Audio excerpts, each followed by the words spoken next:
Welcome back to our course. In this module, we're diving into the Challenger Sales Method, a groundbreaking approach that's changing how sales professionals engage with customers, especially in the fast-paced world of technology sales. If you've ever felt like you need to do more than just build relationships to close deals, you're absolutely right. The Challenger Sales Method flips the traditional sales model on its head.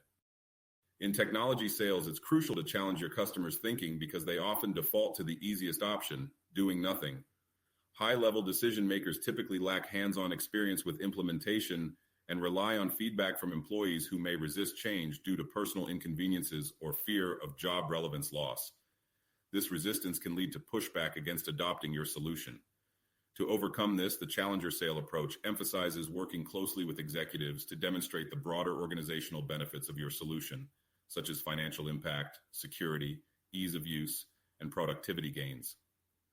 By challenging their thinking, you position yourself as an expert who drives new insights and adds real value, enabling faster decisions and more successful deals. This approach shifts the conversation from maintaining the status quo to embracing innovative solutions. Overview of the Challenger Sales Method. Let's start by understanding the core of the Challenger Sales Method. Unlike more traditional sales approaches that emphasize building relationships and simply responding to customer needs, the Challenger Method puts you, the seller, in the driver's seat. It focuses on three key things. 1, taking control of the conversation by offering new perspectives, which is why it is important to know your customer's business and your technology solution. 2, teaching your customer something they didn't already know about their own business challenges. 3, tailoring your solution to their unique needs, but not in the way they expect.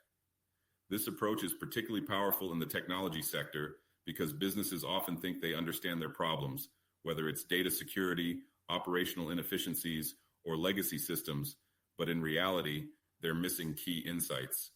You can be the one to show them that and lead them to the solution they didn't know they needed. Step-by-step guide to the Challenger Sales Method. Step 1, warm-up. First up is the warm-up. So this is where you build credibility and show that you understand the customer's world. But unlike traditional approaches, this isn't about chit-chat or surface-level rapport building. It's about demonstrating that you get the specific challenges they're facing. Example, imagine you're speaking to a large enterprise about their data security issues. You might start by saying, many companies in your space are seeing increased costs from outdated security infrastructure, and the risk of data breaches has never been higher. This not only shows that you understand their pain points, but also sets the stage for you to introduce insights later. Challenge. Getting the customer to open up about their specific challenges can be difficult, especially if they don't trust you yet. This is where research comes in.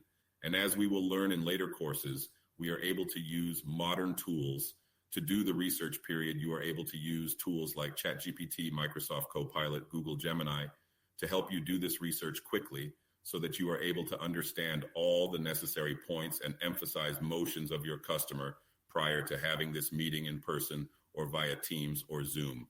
Go into the conversation with knowledge about their industry, their competitors, and their most common pain points. Step 2.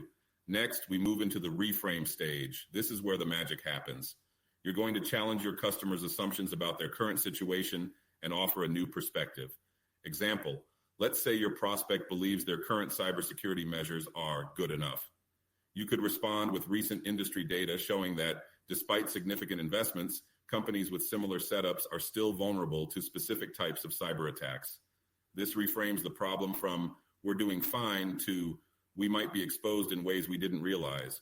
Another way to reframe the customer is as you gain more experience in the industry, you will hear the expression best in breed as it relates to technology solution sets. The way to challenge the customer on this is to have the customer give you an understanding of how they view the solutions that you are offering, and if you qualify to meet the standard of their best in breed, because this gives you a chance to talk about the value proposition of the solutions that you are offering as it compares to what their previous assumptions are.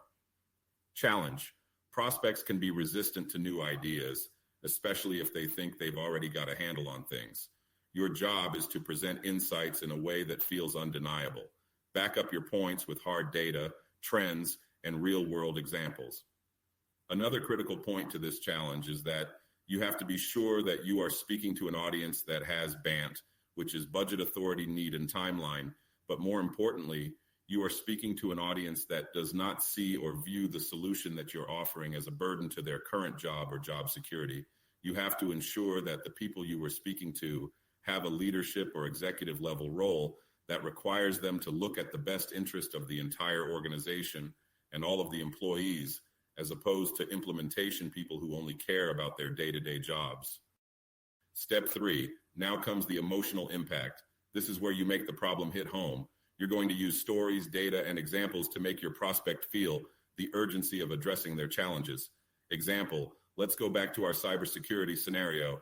You might tell the story of a similar company that thought they had their security under control until a breach cost them millions in damages and lost customer trust. By linking their situation to this narrative, you turn their abstract risk into a concrete emotional concern.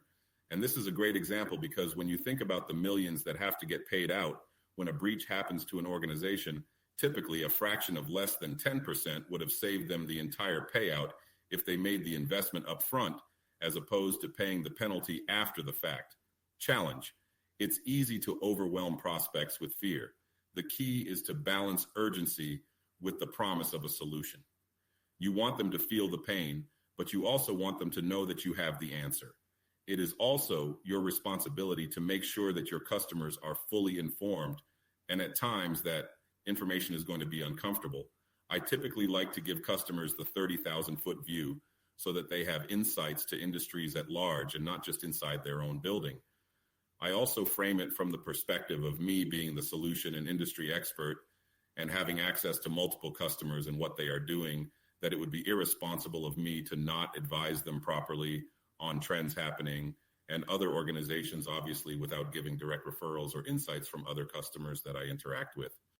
Step 4, value proposition. With your prospect fully engaged, it's time to present your value proposition.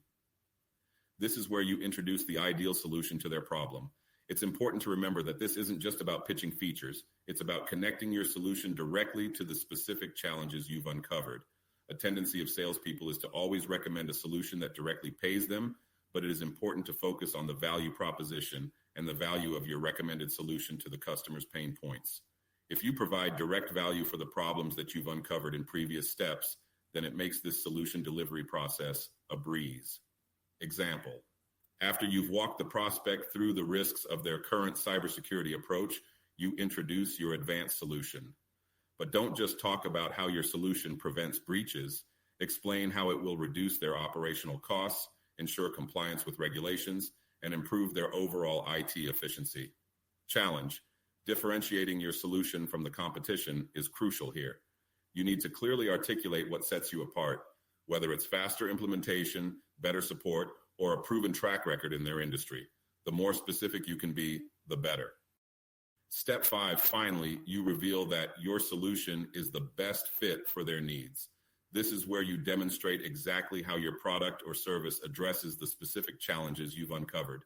Example, in our ongoing cybersecurity scenario, you might show how your product offers AI-driven threat detection that operates in real time, something their current system can't do.